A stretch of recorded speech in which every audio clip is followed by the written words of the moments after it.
김영렬의 마켓뷰 시간 이어가도록 하겠습니다. 최근 우리 증시에 대한 기대감이 그만큼 강화되고 있는데 이것이 정말 어떤 큰 변화인 건지에 대한 부분들 한번 점검해 보도록 하겠는데요. 올 상반기까지 상당히 부진했었던 신흥국 증시가 하반기 들어서 조금 달라진 면모를 보이고 있습니다.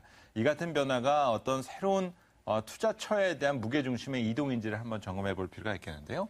지금 화면에서 보시면 이 옅은색 바 그림으로 표시된 것이 올 초부터 7월까지의 주요국들에 대한 증시 상승률입니다.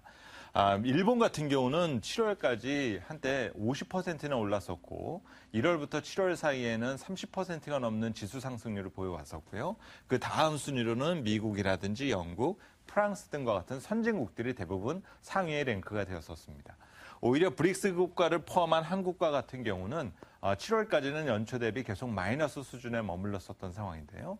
하지만 이 짙은색 그림을 보시면은 8월 이후에는 완전히 반대로 역전된 상황인 것을 확인해 보실 수가 있을 겁니다.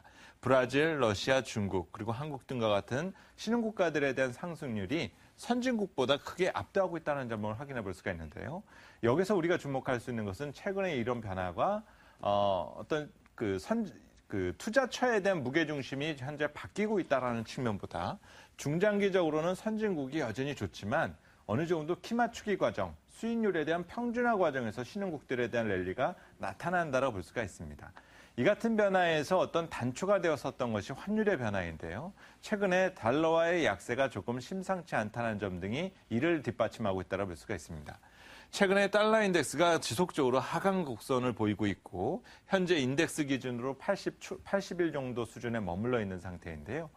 물론 미국 내부적인 문제도 있었습니다. 어떤 디폴트에 대한 우려라든지 연방정부에 대한 폐쇄 등의 이슈 등이 달러와 가치를 떨어지는 영향을 주었었던 부분도 있고 또 하나의 변수는 통화정책의 변화가 지연됐다는 것 역시 어떤 안전자산을 기피하게끔 만드는 주요한 원인이 되었습니다. 또 하나 주목되는 것은 최근 들어서 유로 달러의 강세가 계속 진행되어 가고 있다는 점인데요. 그러면 여기서 얻을 수 있는 힌트는 유로화가 당분간 강세라면은 달러화는 약세로 이어질 가능성이 있고 이런 분위기 속에서 신흥국은 당분간 외국인 투자자들에게 좋은 투자처가 될 수 있다는 것을 시사한다고 볼 수가 있습니다. 그럼 마지막으로 이 유로화 강세를 뒷받침할 수 있는 근거는 무엇이 있는지를 또 한번 살필 필요가 있는데요.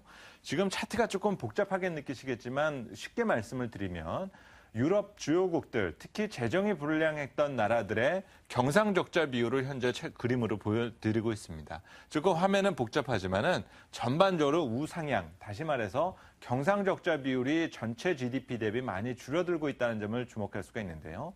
이 중에 하나 가장 높은 이 그래프 중에 가장 최상단에 있는 아일랜드의 경상적자 비율이 많이 줄어드는 부분을 주목하실 필요가 있습니다. 왜냐하면은 올 11월에 이 구제금융 졸업을 선언할 것으로 현재 예상을 하고 있다는 점이죠. 이는 다시 말해서 연말까지 유로존에 대한 경기 모멘텀이라든지 펀더멘털 모멘텀이 살아있다는 것을 의미합니다. 전반적으로 외국인의 수급, 오늘까지 포함한 37거래일 연속 순매수다 이런 부분 언젠가는 깨지기 마련이죠. 하지만 이 전반적으로 연말까지는 신흥시장에 대한 기대감이 좀 더 강화되고 있다는 점에 대해서는 참고해 둘 필요가 있다는 생각이 듭니다. 자, 이상으로 김영렬의 마켓뷰였습니다.